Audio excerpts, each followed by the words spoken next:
मैं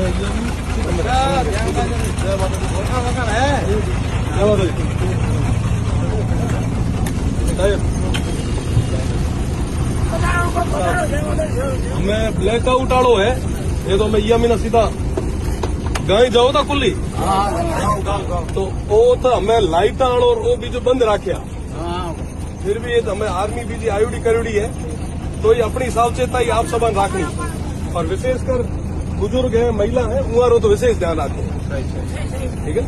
आप सब हमें एक मिले रहा बाकी जितो ज्यादा हो सके तुलाना सावचेत रखे हमें अफवाहें भी घनी पर ध्यान बीजो रखे ठीक है। बीजो टेंशन वाली बात को नहीं बॉर्डर पूरा जाया करे आया जो करे आया